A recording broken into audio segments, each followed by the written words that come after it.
নমস্কার, আমি Arghya Sarkar, CEO and founder of recruitment Mantra. আজকের দিনে দাঁড়িয়ে আমাদের যখনই কোনো কিছুর দরকার হয় বা কোনো বিষয় সম্পর্কে জানার দরকার হয়, আমাদের সকলের মধ্যেই একটা প্রবণতা রয়েছে, যেটা খুবই স্বাভাবিক, এবং সেই প্রবণতাটা ছাড়া কোনো উপায়ও নেই বলতে গেলে। সেটা হলো সার্চ ইঞ্জিনে গিয়ে, বলা বাহুল্য সব থেকে যে জনপ্রিয় সার্চ ইঞ্জিন গুগলে গিয়ে সেই বিষয়টা সম্পর্কে সার্চ করা বা সেই বিষয়টা সম্পর্কে জানা। জবের ক্ষেত্রেও তার ব্যতিক্রম নয়। ধরা যাক কোনো একজন চাকরি প্রার্থী, তিনি চাকরি খুঁজছেন। তো তিনি কি করবেন? ধরা যাক কোনো একটা হাইপোথেটিক্যাল সিচুয়েশন, কোনো একজন চাকরি প্রার্থী কলকাতা লোকেশনে চাকরি খুঁজছেন, সেলস জব খুঁজছেন বা ব্যাক অফিস জব খুঁজছেন। তিনি কি লেখেন? সেলস জবস ইন কলকাতা বা back office jobs in Kolkata. এটা তিনি যে কোনো সার্চ ইঞ্জিন বা জেনারেলি গুগলে গিয়ে মানুষে লেখেন। তো সেখানে বিভিন্ন রকমের লিঙ্ক বেরোয়। আজকের আমাদের ভিডিওতে আমরা যে বিষয়টা নিয়ে কথা বলবো, জব সার্চ করতে গেলে যে কোনো চাকরি প্রার্থীকে তো অনলাইনে যেতেই হবে, এবং অনলাইনে গিয়েই জব সার্চ করতে হবে। এর কোনো অল্টারনেটিভ আজকের দিনে দাঁড়িয়ে আমাদের হাতে নেই, এবং অনলাইনে করা ছাড়া মানে কোনো উপায়ও নেই বেসিক্যালি। কিন্তু এই অনলাইনে জব সার্চ করতে গিয়ে প্রায়শই আমরা বিভিন্ন মিডিয়ার মারফত, সেটা নিউজ পেপার বলুন বা টেলিভিশন বলুন বা ডিজিটাল মিডিয়ার মারফত বিভিন্ন রকম খবর দেখতে পাই বা বিভিন্ন রকম ঘটনা দেখতে পাই। সেটা হচ্ছে বিভিন্ন জব ফ্রডের বা জব স্ক্যামের, অর্থাৎ যারা ফ্রডস্টার আছে তারা এই বিভিন্ন রকম ঘটনাকেই হাতিয়ার করে বিভিন্ন রকম ছলচাতুরির মাধ্যম দিয়ে যারা ইনোসেন্ট জব সিকার রয়েছেন তাদেরকে ভিক্টিমাইজ করে। তো আজকের ভিডিওতে আমি আপনাদের সামনে আলোচনা করব, অনলাইনে তো জব আপনারা অবশ্যই সার্চ করবেন, কিন্তু এই জব সার্চ করতে গিয়ে ঠিক কি কি বিষয় আপনারা যদি মাথায় রেখে চলেন, তাহলে এই জব স্ক্যাম বা জব ফ্রডের যে র্যাকেট আছেন বা যারা সাইবার ফ্রডস্টার আছেন তাদের থেকে আপনারা অনেকটাই সতর্ক এবং সুরক্ষিত থাকতে পারবেন। আপনারা যারা আমার পরিবারের সদস্য বা যারা আমাকে দীর্ঘদিন ধরে ফলো করেন, তারা দেখেন আমি প্রত্যেকটা ভিডিওতেই বলি ভালো থাকবেন, ভালো রাখবেন সকলকে, এবং সদা সর্বদা সতর্ক থাকবেন। তো এই রিক্রুটমেন্ট ইন্ডাস্ট্রিতে একজন জব সিকার্সের পক্ষে সতর্ক থাকার বিষয়গুলোই কি কি, অর্থাৎ তিনি কি কি পন্থা অবলম্বন করে চলবেন। এখানে আরেকটা বিষয়ও বলে রাখা দরকার, এই রিক্রুটমেন্ট ইন্ডাস্ট্রির না চারটে পিলার রয়েছে। তো এই চারটে পিলার কি কি? একটা পিলার হলো জব সিকার, সেকেন্ড পিলার হলো জব পোর্টাল, অর্থাৎ যেখান থেকে জব সিকার্সের ডেটাবেসটা পাওয়া যায়। তৃতীয় পিলার হলো একজন এমপ্লয়ার, অর্থাৎ নিয়োগকর্তা, অর্থাৎ যিনি নিয়োগ করছেন। এবং চতুর্থ পিলার হলো একজন রিক্রুটমেন্ট এজেন্সি। রিক্রুটমেন্ট এজেন্সি বলতে আমি এখানে শুধুমাত্র তাদেরকেই মিন করছি যারা ট্রাস্টেড রিক্রুটমেন্ট এজেন্সি। জিনিসটাকে একটু যদি ব্যাখ্যা করে বলি আমি, তাহলে কিরকম, অর্থাৎ যারা জব সিকার্সকে শুধুমাত্র জবের অপরচুনিটি প্রোভাইড করে এবং তার জন্য জব সিকার্সদের থেকে কোনো রকম চার্জেস নেয় না। তার কারণ খুবই স্বাভাবিক, অপরচুনিটির বিনিময়ে তো কখনো কোনো চার্জেস হতে পারে না। তাহলে তাদের ফিসটাকে পেমেন্ট করবে, ফিসটা পেমেন্ট করবে এমপ্লয়াররা, তার কারণ এমপ্লয়ারদেরকে তারা সার্ভিসেস প্রোভাইড করছে। আরো কি ধরনের রিক্রুটমেন্ট এজেন্সি আছে আলোচনা করব, ভিডিওর পরবর্তী পর্যায়ে আমি আলোচনা করব।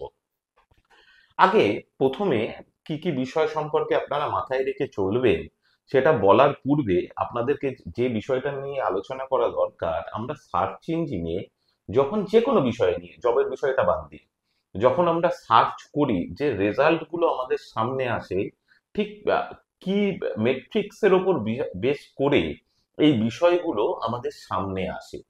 ধরা যাক আমি যে কোনো সার্চ ইঞ্জিনে বা গুগলে গিয়ে এখন সার্চ করলাম হিস্ট্রি অফ ওয়েস্ট বেঙ্গল, তাহলে গুগল আমার সামনে কি দেখাবে? গুগল প্রথমে আমার সামনে যে ইনফরমেশনটা দেখাবে সেটা হলো এআই অর্থাৎ আর্টিফিশিয়াল ইন্টেলিজেন্স নির্মিত বেশ কিছু সারাংশ বা summary history of West Bengal সম্পর্কে। তারপরে আমার সামনে কি আসবে? উইকিপিডিয়া। তারপরে কি আসবে? এনসাইক্লোপিডিয়া বা ব্রিটানিকা।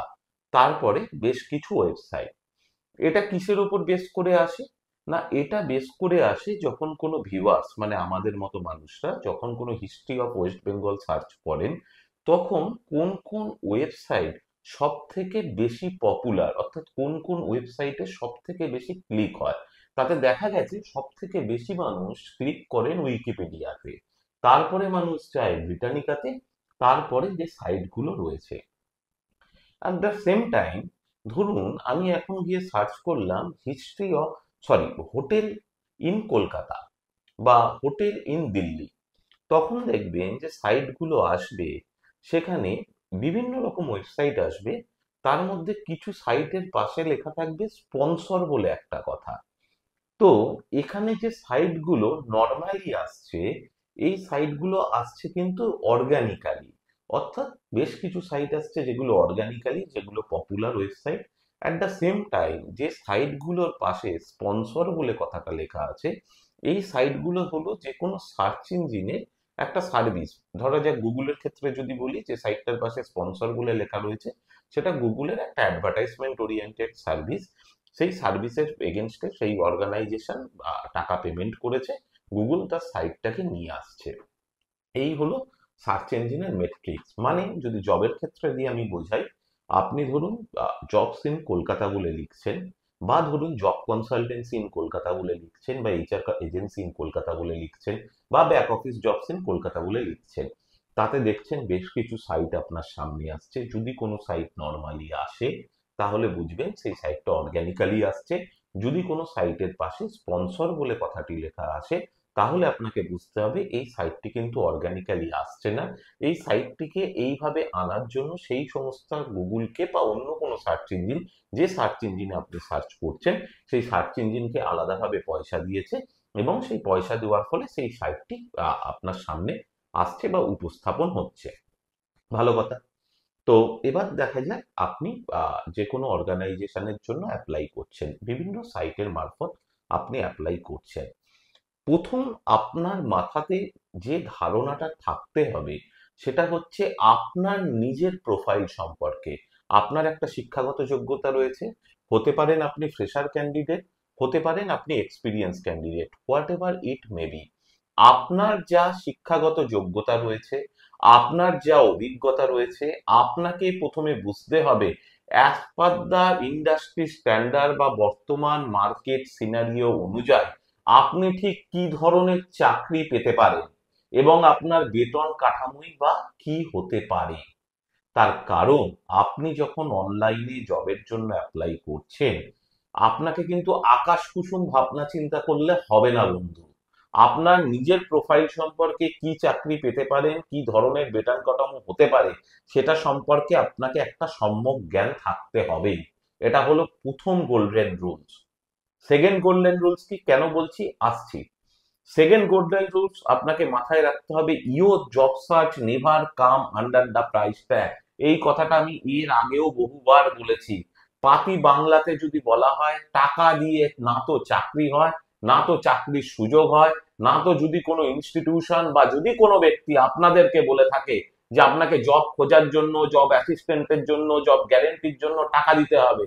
সেটা 10 টাকা হতে পারে, 50 টাকা হতে পারে, 5,000 টাকা হতে পারে, 1 লাখ টাকা হতে পারে, what ever maybe, what ever, যে কোনো অ্যামাউন্ট হতে পারে। টাকার অ্যামাউন্ট বড় কথা নয়, সেটা 10 টাকা, 20 টাকা, 50 টাকা, 100 টাকা। যে কোনো পর্যায়েতেই যদি আপনার থেকে টাকা চাওয়া হয়, আপনি জানবেন এটা 100% প্রতারণার সম্ভাবনা রয়েছে। কেন? তার কারণ হচ্ছে, যখন কোনো সংস্থা আপনাকে রিক্রুট করবে, সে তো আপনাকে দিয়ে কাজ করাবে, কাজ করিয়ে সে তো আপনাকে পয়সা দেবে, তাহলে সে আপনার থেকে কেন টাকা চাইবে? এটা হলো প্রথম কথা।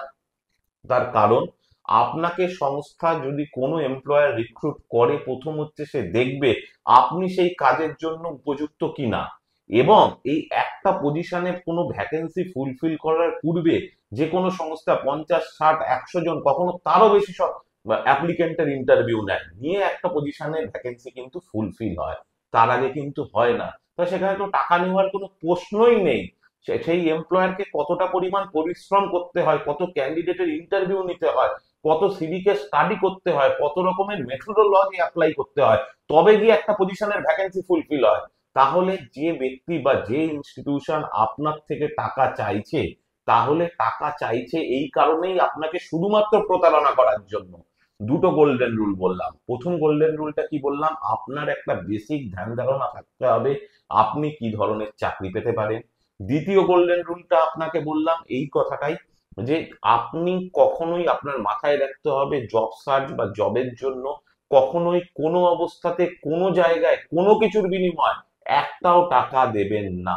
যদি কোনো ব্যক্তি টাকা চেয়ে থাকে তাহলে বুঝবেন এটা 100% প্রতারণার সম্ভাবনা রয়েছে, এবং এই কথা আমি দায়িত্ব সহকারে বলছি। দ্বিতীয়, এরপরে প্রথমেই যে পয়েন্টটা বলেছিলাম, আপনার একটা বেসিক ধারণা থাকতে হবে আপনি কি ধরনের চাকরি পেতে পারেন। তার কারণ ধরুন আপনার কাছে কোনো জবের অপরচুনিটি এলো, এবং সেই জবের অপরচুনিটিটা আপনার মনে হচ্ছে পজিশন ওয়াইজ বা স্যালারি ওয়াইজ আপনার যা এক্সপেকটেশন রয়েছে তার থেকে অনেক বেশি লুক্রেটিভ, তাহলে কিন্তু সতর্ক হয়ে যেতে হবে বন্ধু। লুক্রেটিভ অফার মানেই সেখানে কিছু না কিছু ডালমে কুস্তো কালা আছেই, সেটাকে আপনাকে কিন্তু অবশ্যই জাস্টিফাই করে নিতে হবে। এর পরবর্তী স্টেপে আমি আপনাদেরকে যে বিষয়টা নিয়ে আলোচনা করব, ধরুন আপনি অনলাইনে জবের জন্য অ্যাপ্লাই করেছেন, আপনার কাছে কোনো টেলিফোন কল এলো। হ্যাঁ, হতে পারে অনেক ক্ষেত্রে ইনিশিয়াল রাউন্ড অফ ইন্টারভিউ অনলাইনে বা ভার্চুয়াল মোডে হয়, কিন্তু ফাইনাল রাউন্ড অফ ইন্টারভিউ এর জন্য এমপ্লয়ার কিন্তু অবশ্যই আপনাকে কিন্তু তাদের অফিসে ডাকবেই ডাকবে। এই বিষয়টা কিন্তু আপনাদেরকে মাথায় রেখে চলতে হবে। এবং যখন ইনিশিয়াল রাউন্ড অফ ইন্টারভিউ হচ্ছে, আপনাকে ইন্টারভিউয়ারের যে আপনার প্রতি ব্যবহার, সেই ব্যবহারটা মাথায় রাখতে হবে। যদি কখনো দেখে সেই ব্যবহারটা মানে এক্সট্রা অর্ডিনারি খুব ভালো, তাহলে কিন্তু আপনাকে সতর্ক হয়ে যেতে হবে বন্ধু। কারণ এক্সট্রা অর্ডিনারি ব্যবহার মানে খুব ভালো, খুব গায়ে পড়া ভালো ব্যবহার করছে ইন্টারভিউয়ার, এটা কিন্তু আজকের দিনে দাঁড়িয়ে হয় না। তার কারণ, প্রথম কারণ হচ্ছে যিনি ইন্টারভিউ নেন, যেটা বললাম একটা পজিশনে ভ্যাকেন্সি ফুলফিল করতে গেলে 50, 60, 100 জনের ইন্টারভিউ নিতে হয়। অতগুলো ইন্টারভিউ নিলে প্রথমত নিজেরই মেন্টালিটি ঠিক থাকে না। তাহলে যখনই কেউ খুব ভালো ব্যবহার করছে তখন তার নিশ্চয়ই কোনো হিডেন ইন্টারেস্ট রয়েছে। এই বিষয়টাকে আপনাদেরকে মাথায় নিয়ে চলতে হবে। অনেক ক্ষেত্রে দেখা যায় জব সিকার্সদের কাছে বিভিন্ন অর্গানাইজেশন থেকে ইমেল আসে, আসতেই পারে। ধরা যাক আপনার কাছে XYZ লিমিটেড থেকে কোনো ইমেল এসেছে। প্রথমে আপনাকে দেখতে হবে ইমেল আইডির ডোমেনটা কি। জেনারেলি কোনো ট্রাস্টেড রিক্রুটমেন্ট এজেন্সির ডোমেন বা কোনো জেনুইন এমপ্লয়ারের ডোমেন যদি XYZ লিমিটেড কোম্পানি থেকে মেল আসে, তাহলে কিন্তু সেটা প্রথমে কিছু থাকবে, তারপরে হবে @xyz.com। সেটা কিন্তু কখনোই xyz@gmail.com বা redicmail.com হবে না। এটা একটা part. At the same time যে ডোমেন থেকে আপনার কাছে মেল আসছে, এমন বেশ কিছু ওয়েবসাইট রয়েছে লাইক ধরুন হুইজ, সেখানে গিয়ে আপনি সেই ডোমেনের অথেন্টিসিটিটা, অর্থাৎ সেই ডোমেনটা কতটা পুরানো এটা চেক করুন। অর্থাৎ সেই ডোমেনটা আজ থেকে 15 দিন, 1 মাস, 2 মাস আগে কি মানে ফর্ম হয়েছে, তৈরি হয়েছে। অনেক সময় কি করা হয়, আজকের দিনে ফ্রডস্টাররাও মানে অত্যাধিক টেকনোলজির সাথে সাথে তাল মিলিয়ে কিন্তু চালাক হয়ে গেছে। তারা কি করে, বিশ্বাসযোগ্যতা অর্জন করার জন্য এই জাতীয় ডোমেন কিন্তু তারা নিজেরা বানিয়ে নেয়। ইভেন অনেক ক্ষেত্রে দেখা যায় ক্লোন সাইটও বানিয়ে নেয়। আমি আলোচনা করব সেই বিষয়টা নিয়ে অবশ্যই। তো যদি দেখেন এই ডোমেনটা অনেকটা পুরনো, 3, 4, 5, 10 বছর বা তারও বেশি পুরানো, তাহলে কিন্তু মানে প্রতারণার সম্ভাবনা অনেক ক্ষেত্রে অনেকাংশেই কমে যায়। এর পরবর্তী আপনাকে কোন বিষয়টাকে মাথায় রাখতে হবে, সেটা হলো ধরুন আপনি কোনো অর্গানাইজেশনে বা কোনো কনসালটেন্সিতে ইন্টারভিউ দিলেন, তারা ইন্টারভিউ এর কোনো ধাপে আপনার থেকে কি কোনো কনফিডেন্সিয়াল ডকুমেন্টস চাইছে, বা কোনো সামান্য টাকা 10, 20, 50 টাকা চাইছে। আপনি ভাবছেন আমার তো এতগুলো ধাপ হয়ে গেছে, আমি এত বড় একটা জায়গায় ইন্টারভিউ দিয়েছি, তো 50 টাকা বা 20 টাকা তো কোনো ব্যাপারই না, দিয়ে দিই। বিষয়টা ওটা নয়।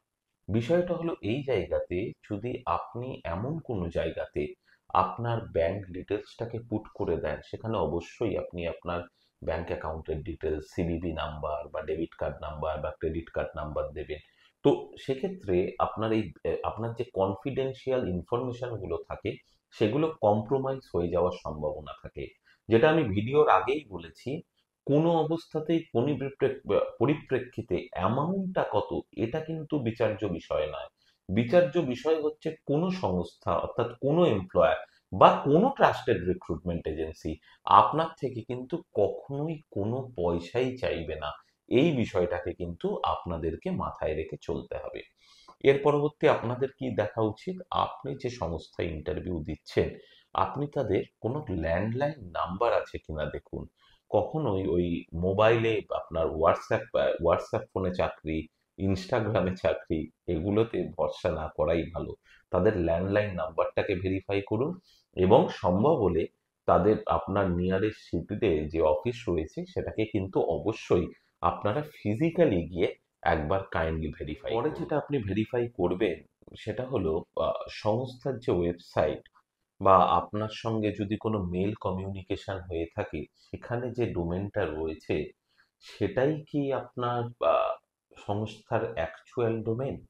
সেটা আপনি কি করে বুঝবেন? সেই সংস্থার নাম দিয়ে, ওই ডোমেনটা দিয়ে আপনি কিন্তু সার্চ ইঞ্জিনে সার্চ করবেন না, আপনি সংস্থার নাম দিয়ে সার্চ করবেন। কেন বললাম এই কথা?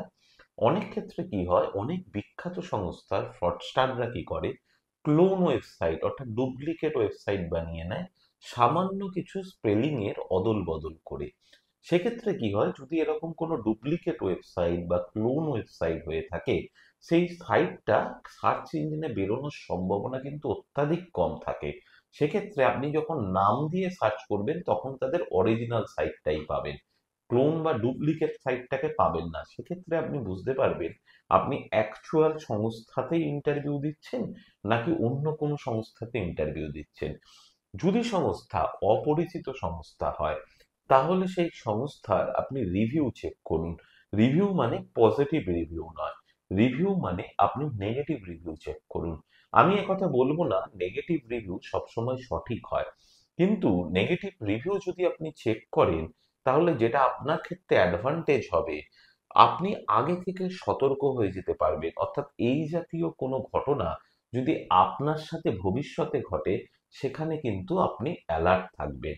অ্যাট দ্য সেম টাইম বিভিন্ন সোশ্যাল মিডিয়া সাইট রয়েছে লাইক লিঙ্কডইন অ্যান্ড অল, সেই সমস্ত সাইটে গিয়ে সেই সংস্থার বর্তমান বা প্রিভিয়াস এমপ্লয়ি কেউ আছে কিনা, থাকলে কতজন এমপ্লয়ি রয়েছে, এই ঘটনাটাকে একবার চেক করুন। যদি সম্ভব হয় তাদের সঙ্গে কানেক্ট করুন, এবং কমিউনিকেশন বেসিক নর্মাল ওয়েতে কমিউনিকেশন করুন। তাহলেও সেই সংস্থা সম্পর্কে আপনি কিছুটা একটা সম্যক ধারণা পাবেন।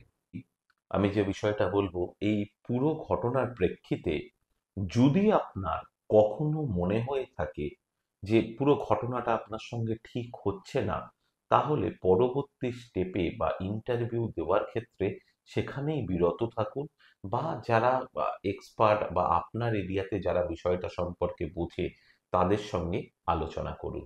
আরো একটা বিষয় খুব গুরুত্বপূর্ণ, আপনাকে যেটা দেখতে হবে, আপনি যে সংস্থাতে ইন্টারভিউ দিচ্ছেন, তাদের নিয়োগের দ্রুততা ঠিক কতটা রয়েছে। জেনারেলি কোনো জেনুইন অর্গানাইজেশনের ক্ষেত্রে কি হয়ে থাকে, নিয়োগ প্রক্রিয়ায় একটা সময় লাগে, এবং সেখানে নিয়োগের জন্য বেশ কয়েকটা রাউন্ড হয়, 2 3 4, বা কোনো কোনো ক্ষেত্রে তার ততোধিক রাউন্ডও হয়ে থাকতে পারে। কারণ আমি আগেই বলেছি, একটা পজিশনে রিক্রুট করার জন্য 30 40 50 100 বা তার ততোধিক ইন্টারভিউ হতে পারে। যদি কখনো দেখেন আপনাকে এমন কোনো মানে চিত্র দেখানো হচ্ছে যেখানে 1 2 বা 3 দিনের মধ্যে রিক্রুট হয়ে যাবে বা খুব দ্রুততা রয়েছে, তাহলে কিন্তু ডাল মে কুছ কালা আছে। এবং যদি কখনো মনে হয়ে থাকে আপনি কোনো স্ক্যাম বা ভিকটিমের শিকার হয়েছেন, তাহলে আর দেরি না করে সঙ্গে সঙ্গে আপনার নিকটবর্তী লোকাল পুলিশ স্টেশনে অভিযোগ জানান। যদি এই স্ক্যাম অনলাইনের দ্বারা হয়ে থাকে, তাহলে ন্যাশনাল সাইবার ক্রাইম পোর্টালে আপনি আপনার অভিযোগ জানান, এবং আপনার নিকটবর্তী থানা বা সাইবার থানাতে খুব দ্রুত, সময় নষ্ট না করে এখনই আপনার অভিযোগ নথিভুক্ত করুন। আমি যেটা নিয়ে আলোচনা করব, জব পোর্টাল। যেটা আমি বলেছি, রিক্রুটমেন্ট ইন্ডাস্ট্রির 4টে পিলার রয়েছে। জব পোর্টালের গুরুত্বও কিন্তু অপরিসীম। কেন? একটা জব পোর্টালে দুটো সাইট থাকে। একটা হলো এমপ্লয়ি সাইট, আরেকটা সাইট হলো এমপ্লয়ার সাইট। এই যারা ফ্রডস্টার হয়, তারা যদি কোনোভাবে এমপ্লয়ার সাইটের যে ক্রেডেনশিয়াল, লগ ইন ক্রেডেনশিয়ালটাকে ম্যানেজ করতে পারে কোনো রেপুটেড জব পোর্টাল থেকে, তাহলে তাদের কাছে কিন্তু জব সিকার্সের ডেটাবেসটা চলে আসে। তো এটা আমি ব্যক্তিগতভাবে মনে করি, আমার মনে হয় সমস্ত জব পোর্টালদের এই বিষয়টাকে আরো বেশি গুরুত্ব দিয়ে দেখা উচিত এবং তাদের একটা নিজস্ব রিস্ক ম্যানেজমেন্ট টিম থাকা উচিত। কোনো এমপ্লয়ারকে বা কোনো রিক্রুটমেন্ট এজেন্সিকে তাদের ডেটাবেস বিক্রি করার পূর্বে, ধরা যাক কোনো একটা জব পোর্টাল কোনো এমপ্লয়ারকে তাদের ডেটাবেস বিক্রি করছে, তার বেসিক কি কি জিনিস দেখা উচিত। প্রথম হচ্ছে, সেই এমপ্লয়ার বা সেই কোম্পানিকে ভ্যালিডেট করা উচিত। বর্তমানে ভ্যালিডেটের জন্য বিভিন্ন রকমের টেকনিক্যাল জিনিস এসে গেছে। প্রথম আমরা ভ্যালিডেট করতে পারি সেই সংস্থার জিএসটি নাম্বার দিয়ে। তার সঙ্গে সেই সংস্থা তো আমার থেকে ধরুন প্যাকেজ নিচ্ছে, তাহলে সেই সংস্থার লাস্ট 3 ইয়ার্স এর অ্যাটলিস্ট অডিটেড ব্যালেন্স শিটটাকে নেওয়া এবং ক্রস চেক করা। অ্যাট দ্য সেম টাইম সেই সংস্থার যে ইমেল আইডি রয়েছে অফিসিয়াল ডোমেনে, সেই অফিসিয়াল ডোমেনের ইমেল আইডিতে কোনো ওটিপি পাঠিয়ে সেটাকে ভ্যালিডেট করা। এবং আমি আমার পোর্টালে কমিউনিকেশনের জন্য যে ইমেল আইডিটা ভ্যালিডেট থাকবে, সেটা ছাড়া আর অন্য কোনো ইমেল আইডিকে আমি ইউটিলাইজ করতে দেব না। অ্যাট দ্য সেম টাইম সেই সংস্থার যিনি কি পার্সন রয়েছেন, তার আইডেন্টিটি, মানে তার আইডেন্টিটিটাকে ভেরিফাই করা through Aadhaar number. At the same time সেই অর্গানাইজেশনের কারেন্ট অ্যাকাউন্টকে ভ্যালিডেট করা এবং ফিজিক্যালি লোক পাঠিয়ে তাদের অফিস প্রিমাইসেসকে ভেরিফাই করা।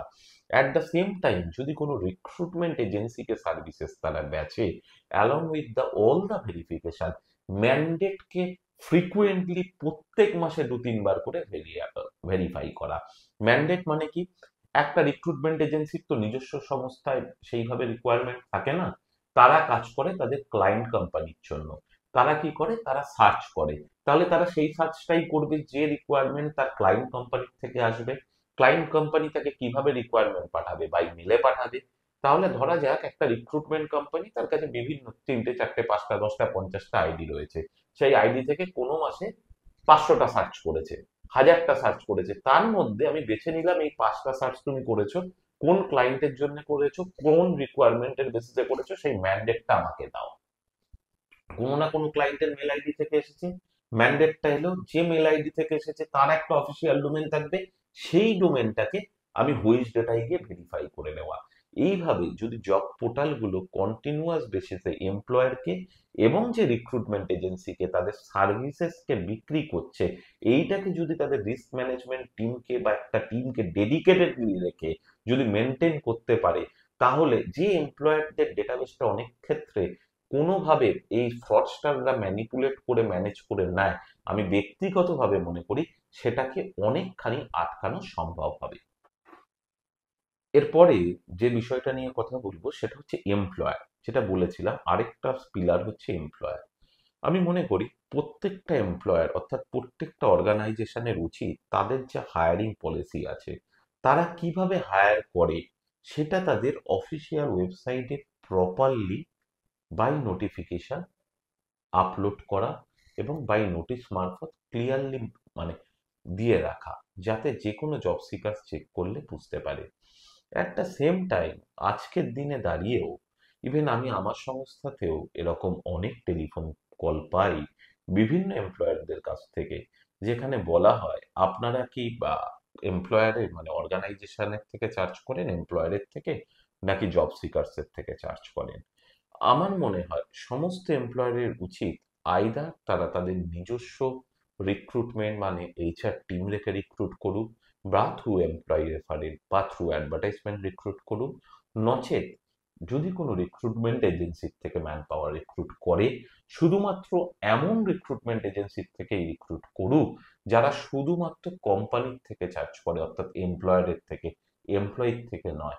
কারণ আজকের দিনে কিন্তু অসংখ্য রিক্রুটমেন্ট এজেন্সি রয়েছে যারা কিন্তু জব সিকার্সের থেকে চার্জ করে, এবং এমপ্লয়াররাও যদি এই ইনিশিয়েটিভ নেয় তাহলেও আমি ব্যক্তিগতভাবে মনে করি এই স্ক্যামকে অনেকাংশে কিন্তু আমরা আটকাতে পারবো। এর পরবর্তী যে বিষয়টা নিয়ে আমি আলোচনা করব, যেটা আমি বলেছি যে কোনো ট্রাস্টেড রিক্রুটমেন্ট এজেন্সির রোল কি।